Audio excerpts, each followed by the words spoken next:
ಬಂಗಾಳದಲ್ಲಿ ಮೈತ್ರಿ ಕಳೆದುಕೊಂಡ ಕಾಂಗ್ರೆಸ್ ಇಂಡಿಯಾ ಮೈತ್ರಿಕೂಟದಲ್ಲಿ ಬಿರುಕು ಮೂಡಿದೆ. ಬಂಗಾಳ ಚುನಾವಣೆಯಲ್ಲಿ ಸೀಟು ಹಂಚಿಕೆ ಕಸರತ್ತಿಗೆ ಬಿಗ್ ಬ್ರೇಕ್ ಬಿದ್ದಿದೆ. ಪಶ್ಚಿಮ ಬಂಗಾಳದಲ್ಲಿ ಕೈ ಹಿಡಿಯದ ಮಮತಾ ಮತ್ತು ಕಾಂಗ್ರೆಸ್ ಪಶ್ಚಿಮ ಬಂಗಾಳ ಚುನಾವಣೆಯಲ್ಲಿ ಏಕ್ಲಾ ಚಲೋ ಎಂದ ಕಾಂಗ್ರೆಸ್. ರಾಷ್ಟ್ರೀಯ ಅಧ್ಯಕ್ಷ ಮಲ್ಲಿಕಾರ್ಜುನ ಖರ್ಗೆ ನಿವಾಸದಲ್ಲಿ 294 ಸ್ಥಾನಗಳಲ್ಲಿ ಯಾವುದೇ ಮೈತ್ರಿ ಮಾಡಿಕೊಂಡಿಲ್ಲ, ಯಾವುದೇ ರೀತಿಯ ಸೀಟು ಹಂಚಿಕೆ ಒಪ್ಪಂದ ಇಲ್ಲ. ತೃಣಮೂಲ ಕಾಂಗ್ರೆಸ್ ಜೊತೆ ಮೈತ್ರಿ ಮಾಡಿಕೊಂಡಿಲ್ಲ. ಸ್ವತಂತ್ರವಾಗಿ ಸ್ಪರ್ಧಿಸುವುದಾಗಿ ಕಾಂಗ್ರೆಸ್ ಅಧಿಕೃತ ಘೋಷಣೆ. ಬಂಗಾಳದಲ್ಲಿ ಮೈತ್ರಿ ಕಳೆದುಕೊಂಡ ಕಾಂಗ್ರೆಸ್ಸಿನ ಅಧಪತನ ಅಲ್ಲದೆ ಮತ್ತಿನ್ನೇನೂ ಅಲ್ಲ.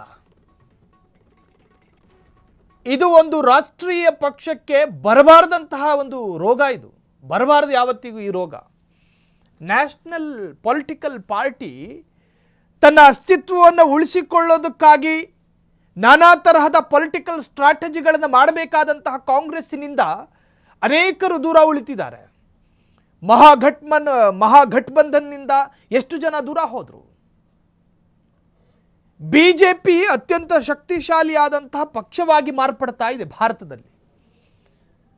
ಪ್ರತಿಪಕ್ಷದ ಸ್ಥಾನದಲ್ಲಿರ್ತಕ್ಕಂತಹ ಕಾಂಗ್ರೆಸ್ ಹೆಂಗಿರಬೇಕು?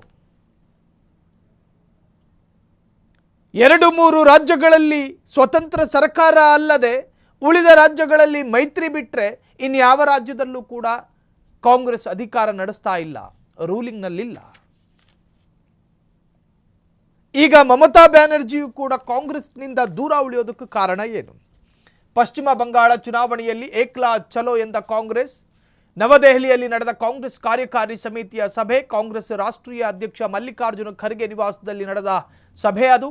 294 ಸ್ಥಾನಗಳಲ್ಲಿ ಯಾವುದೇ ಮೈತ್ರಿ ಮಾಡಿಕೊಳ್ಳುವುದಿಲ್ಲ, ಯಾವುದೇ ರೀತಿಯ ಸೀಟು ಹಂಚಿಕೆ ಒಪ್ಪಂದ ಇಲ್ಲ. ತೃಣಮೂಲ ಕಾಂಗ್ರೆಸ್ ಜೊತೆ ಮೈತ್ರಿ ಮಾಡಿಕೊಳ್ಳೋದಿಲ್ಲ, ಸ್ವತಂತ್ರವಾಗಿ ಸ್ಪರ್ಧಿಸುವುದಾಗಿ ಕಾಂಗ್ರೆಸ್ ಅಧಿಕೃತ ಘೋಷಣೆ. ಒಟ್ಟಾರೆ ಕಾಂಗ್ರೆಸ್ ಏಕಾಂಗಿಯಾಗಿ ಮುನ್ನಡೆಯುತ್ತಾ ಕಾದು ನೋಡೋಣ. ಕ್ಷಣ ಕ್ಷಣದ ಸುದ್ದಿಗಳಿಗಾಗಿ ಫ್ರೀಡಂ ಟಿವಿ ಸಬ್ಸ್ಕ್ರೈಬ್ ಮಾಡಿ, ಲೈಕ್ ಮಾಡಿ ಹಾಗೂ ಫಾಲೋ ಮಾಡಿ. ಹೊಸ ಸುದ್ದಿಗಳ ನೋಟಿಫಿಕೇಶನ್ಗಾಗಿ ಬೆಲ್ ಐಕಾನ್ ಮೇಲೆ ಕ್ಲಿಕ್ ಮಾಡಿ.